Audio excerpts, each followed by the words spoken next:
सबैलाई स्वागत छ। आजको यस भिडियोमा हामीले फेरि पनि क्लास 10 को लागि अर्को भिडियो लिएर आइसकेका छौँ, जुन चाहिँ कम्पल्सरी म्याथमेटिक्सको सिक्वेन्स एन्ड सिरिजको एरिथमेटिक मिन्सको एक्सरसाइज हुनेछ। आजको यस भिडियो हामी ढिला नरिकन स्टार्ट गरिदिइहालौँ। सो 8 को आई एक्सरसाइजमा छौँ। 8 को आई गर्दै थियौँ। सो 8 को आई हेरौँ है त। क्वेसन के छ भन्दाखेरि there are M arithmetic means between 175 and 125 such that m1:mn is equals to 17:13 भनेको छ। यहाँनिर चाहिँ के भन्दैछ भन्दाखेरि 175 र 125 को बिचमा चाहिँ कतिवटा एरिथमेटिक मिन्स छ भन्दाखेरि एमवटा छ अरे। अनि त्यसै गरेर फर्स्ट मिन र लास्ट मिन अथवा first mean is to MN भन्ने चाहिँ कति छ अरे भन्दाखेरि 17:13 छ अरे। अनि त्यसो भए सब क्वेसन यसले भनेको छ common difference in terms of N. Common difference in terms of N दिएको कुराहरू हामीले लेखि नै हाल्यौँ। एम भनेको एन भनेको के हो भन्दाखेरि नम्बर अफ एरिथमेटिक मिन्स भन्न खोजेको कतिवटा छ अरे त एमवटा छ अरे नि त। अनि फर्स्ट टर्म भनेको 175 र बी भनेको 125 छ अरे। अनि m1:mn भनेको यो छ। त्यसो भए ए नम्बरको लागि common difference in terms of के त भन्दाखेरि एनको बेसिसमै एनको अन्डरमा चाहिँ रहेर हामीले कमन डिफ्रेन्स अब common difference D is equals to B minus A divided by n+1। अब हेरौँ यहाँ बीको भ्यालु 120 बीको भ्यालु कति छ 125 माइनस 175 डिभाइडेड बाई एनको ठाउँमा के छ त m+1 इज इक्वल्स टु कति आयो भन्दाखेरि 125 माइनस भनेको -50 डिभाइडेड बाई m+1। यही नै के रहेछ त common difference in terms of M. ठिक छ, इन टर्म्स अफ एन भनौँ न। अब बी नम्बरको हेरौँ है। बी नम्बरले के भन्नु भन्दाखेरि find the values of N and D. N र डीको भ्यालु चाहिँ के हो त त्यसो भए त्यो फाइन्ड गर्नुपर्ने छ। एन र डीको लागि अब हेरौँ है। यहाँ हेरौँ हियर गिभन कुराले लेखिन्छ। अब गिभन कुरा के छ त भन्दाखेरि m1:mn भनेको चाहिँ कति छ 17:13 छ। अब यसलाई अझै m1 divided by mn is equals to 17:13 छ। अब हेरौँ है m1 को ठाउँमा a plus D a plus 1d भनेको डी नै हो। अनि यसको ठाउँमा a plus ND is equals to 17/13। अब ए प्लस एनडी चाहिँ यहाँ किन लेखेको कसरी आयो भन्ने हुन्छ होला। अब तपाईँहरूलाई थाहा छ m1 लेख्नु पर्यो भने a प्लस 1 इन्टु डी हो नि त, a प्लस डी हुने पर्यो। अब m2 निकाल्नको लागि त a प्लस 2 इन्टु डी गर्नुहुन्छ भनेको a प्लस 2d हुने रहेछ। अब यहाँ हेरौँ m3 आयो भने a प्लस 3d लेख्नुहुन्छ डाइरेक्ट। किन भन्दाखेरि m1 छ यहाँनिर 1 छ, m2 छ यहाँ जति छ यहाँ इन्टु 2d गरिँदैछ। अनि यहाँ जति छ यहाँ पनि यहाँ 3 छ भने 3 इन्टु डी गरिँदैछ। अझै m5 छ भने a प्लस यहाँनिर कति छ यहाँ जति छ त्यतिले 5d गरिन्छ। अझै m100 छ भने a प्लस 100d गरिन्छ। यहाँ जति छ त्यति नै भनेपछि यहाँ एमको यहाँनिर त कति छ एन छ नि त, एन अनि इन्टु कति त डी भनेपछि यति कुरा बुझियो होला। अब यहाँ हेरौँ ए को भ्यालु कति छ त भन्दाखेरि ए को भ्यालु 175 प्लस अब डी को यहाँ एन आयो यहाँ डी आयो, दुईवटा भेरिएबल आयो। हामीले गर्नुपर्छ एउटाको लागि मात्रै, किनकि दुईवटाबाट हामीले एउटा निकाल्न पोसिबल छैन। सो अब डी कमन डिफ्रेन्सको ठाउँमा यसको ठाउँमा के लेख्न सकिन्छ कमन डिफ्रेन्सको ठाउँमा B minus A divided by n+1 यो लेख्न सकिन्छ नि होइन। अनि त्यसै गरेर ए प्लस एन त छँदैछ। अब डीको ठाउँमा B minus A divided by n+1 यो लेख्न सकिन्छ। यो त कमन डिफ्रेन्स तपाईँहरू सबैलाई थाहा छ, किनकि कमन डिफ्रेन्स निकाल्ने फर्मुला यो पनि त हो नि त। त्यही भएर इन टर्म्स अफ एनको केसमा अब हेरौँ n+1ले हेरौँ है। अब अझै स्टेप बाई स्टेप हेरौँ है। n+1 अनि 175 प्लस बी भन्ने बी माइनस ए कति आएको छ अघि बी माइनस ए भनेको डाइरेक्ट -50 लेखिदिएँ मैले -50 अनि डिभाइडेड बाई n+1 आयो। त्यसै गरेर मुनि पनि के त भन्दाखेरि ए को भ्यालु 175 अनि इन्टु n+1 अनि plus N into B minus A भनेको -50 divided by n+1 n+1 cancel out भएर अनि यहाँ कति रह्यो 17 बाई कति हो यो 13 नै रह्यो। ठिक छ। अब यहाँ हेरौँ 175 इन्टु एन भनेको 175 एन प्लस 175 इन्टु 1 भनेको 175 -50 divided by 175 N plus 175 minus कति त भन्दाखेरि 50 एन आयो, किनकि -50 इन्टु एन भनेको -50 एन इज इक्वल्स टु 17/13।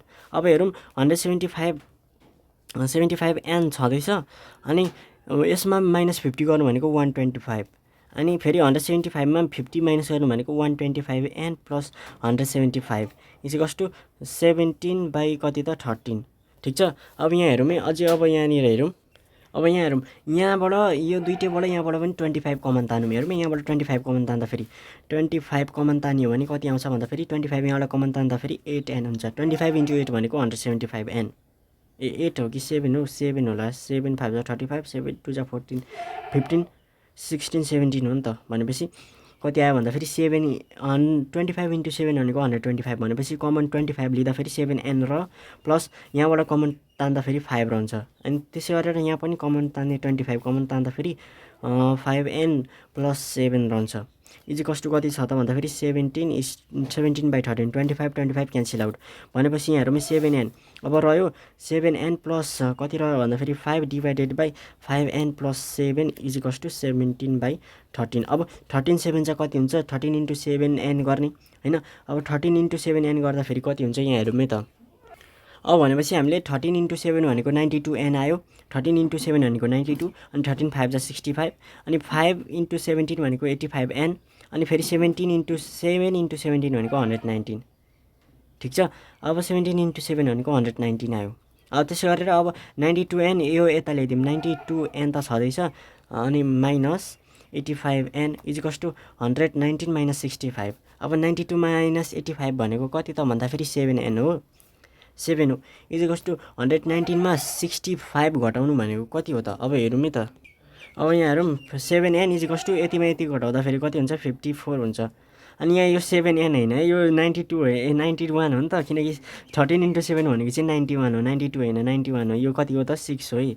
अब 6n इजिकल्स टु 54 आयो। अब 6 कति छ 9 छ भनेपछि n को भ्यालु कति आयो n को भ्यालु चाहिँ कति आयो 9 आयो। n को भ्यालु चाहिँ कति रहेछ 9 रहेछ। अब कमन डिफ्रेन्स त निकाल्न सकिहालिन्छ नि त। अब कमन डिफ्रेन्सको लागि यहाँ हेरौँ है कमन डिफ्रेन्सको लागि यहाँ हेरौँ कमन डिफ्रेन्स हाम्रो यहाँनिर ए नम्बरको लागि सिन्स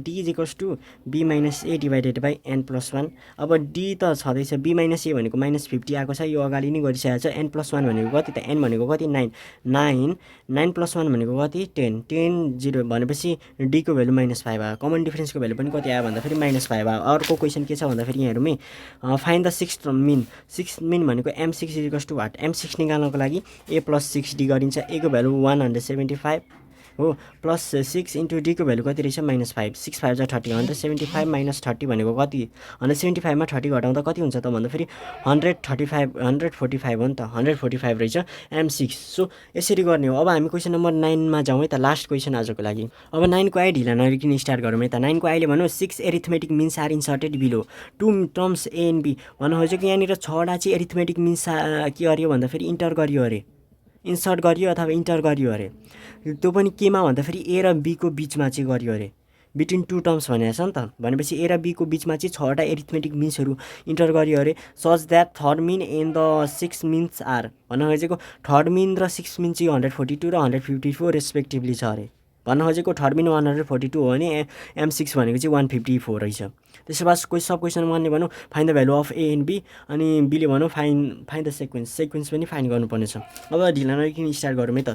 यहाँनिर हेरौँ एन इजिकल्स टु मैले डाइरेक्ट लेखेँ नम्बर अफ एरिथमेटिक मिन्स चाहिँ कतिवटा छ अरे 6वटा छ अरे ठिक छ। अनि त्यसो गरेर फर्स्ट टर्म भनेको चाहिँ ए छ अनि लास्ट टर्म बी भनेको यहाँनिर लेख्ने फर्स्ट टर्म भनेर लेख्ने इजिकल्स टु अनि लास्ट टर्म भनेर यसरी लेखिदिने बी छ ठिक छ। अनि such that third mean and the third mean भनेको m3 र m6 चाहिँ कति छ अरे भन्दाखेरि थर्ड मिन भनेको चाहिँ 142 छ अरे third mean and the 6 mean is 154 भनेको भनौँ न होइन 150 छ अरे 154 छ अरे। त्यसो भए सबैभन्दा सुरुमा find the value of A equals to what र B equals to what find गर्नुपर्ने छ। अब ए र बी फाइन्ड गर्नको लागि अब तपाईँहरूले आरामले गर्न सक्नुहुन्छ नि होइन र। अब यहाँ हेरौँ ल यहाँ m3 भनेको के त अब कमन डिफरेन्स दिएको छ त। अब कमन डिफरेन्स फाइन्ड गरिदिउँ सबैभन्दा सुरुमा। अब कमन डिफरेन्स पनि कसरी फाइन्ड गरिन्छ हेरौँ है। यहाँ हेरौँ है कमन डिफरेन्स फाइन्ड गर्नको लागि कमन डिफरेन्स इजिकल्स टु यहाँ हेरौँ है कमन डिफरेन्स फाइन्ड गर्नुभन्दा पनि यही दिएकै कुराले पनि निक्लिन्छ हेरौँ है। अब कसरी निक्लिन्छ भन्दाखेरि हियर m3 इजिकल्स टु 142 अब m3 को ठाउँमा a प्लस 3d लेख्नुहुन्छ तपाईँले 142 अब a इजिकल्स टु 3 होइन 142 माइनस 3d यो इक्वेसन 1 भयो। अब एगेन m6 दिएको छ नि त m6 भनेको 154 दिएको छ m6 निकाल्नको लागि a प्लस 6d गर्नु पर्यो a plus 6d equals to 154। अब a को भ्यालु त इक्वेसन 1 मा त 142 माइनस 3d छ अनि प्लस 6d इजिकल्स टु 154 किनकि ए को भ्यालु हामीले कहाँबाट लेखेको इक्वेसन 1 मा ए को भ्यालु यति छ नि त। अब 142 त छँदैछ, -3d + 3d भनेको +3d नै हो, इजिकल्स टु 154। अब 100 यो यता जान्छ, 3d इजिकल्स टु 154 - 142 गर्दा फेरि 3d इजिकल्स टु चाहिँ कति आउँछ, 12 आउँछ। d को भ्यालु कति आयो, 4 आयो। d को भ्यालु 4 आयो। अब 4 हाल्दिने यहाँनिर हेरौँ है, 4 पुट d इजिकल्स टु 4 मैले ल्याङ्ग्वेजमा लेखिरहेको छैन, तपाईँहरू राम्ररी ल्याङ्ग्वेजमा लेख्न सक्नुहुन्छ, ठिक छ। अब a इजिकल्स टु 142 - 3d छ। अब 142 - 3 इन्टु d को भ्यालु कति त 4, 3 4 जा, अब 142 - 3 4 जा 12 इजिकल्स टु 130। a को भ्यालु कति रहेछ, 130 रहेछ, हो कि नि त। अब बी नम्बरले भन्नु, अब सब क्वेसन बीले भन्नु फाइन्ड द सिक्वेन्स चाहिँ फाइन्ड गर्नुपर्ने छ। सिक्वेन्स कसरी फाइन्ड गरिन्छ, ए छ यहाँ, अनि m1 m2 m3 m4 m5 m6 m5 हो, यो m5 m6 र b छ नि त। यतिवटा टर्म छ नि त हाम्रो केमा भन्दाखेरि यो चाहिँ सिक्वेन्स चाहिँ यस्तो हो नि त, जहाँ चाहिँ मिन्स चाहिँ कतिवटा छ, 1 2 3 4 5 6वटा रहेछ।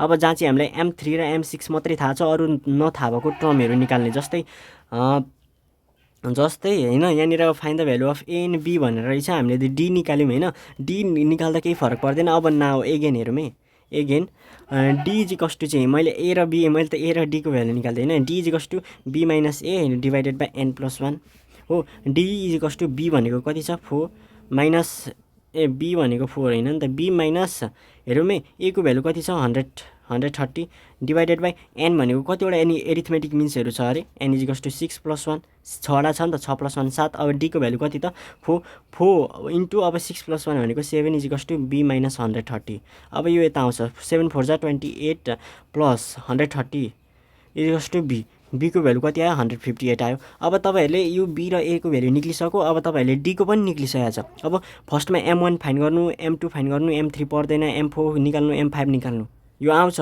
अनि यिनीहरू निकालिसकेपछि ए र बी पनि निक्ल्यो, m3 पनि छ, m6 पनि छ, अनि यिनीहरूलाई चाहिँ सिक्वेन्समा देखाउनु पर्यो। जस्तै ए को भ्यालु 130 आयो, अब 130 मा ए प्लस डी भनेको के हो त, m1 हो। अब 100 कति आयो, 134, ठिक छ। अनि dash dash dash dash dash, अनि बी भनेको 158 छ, अनि m6 भनेको पनि दिएको छ 154 भनेर दिएको छ, ठिक छ। यसरी अब सिक्वेन्समा यिनीहरूको भ्यालुहरू फाइन्ड गरेर तपाईँहरूले सिक्वेन्समा एरेन्ज गरिदिनु होला। So that's all for today. आजदेखि हाम्रो के सक्यो भन्दाखेरि एरिथमेटिक मिन्स सक्यो है त।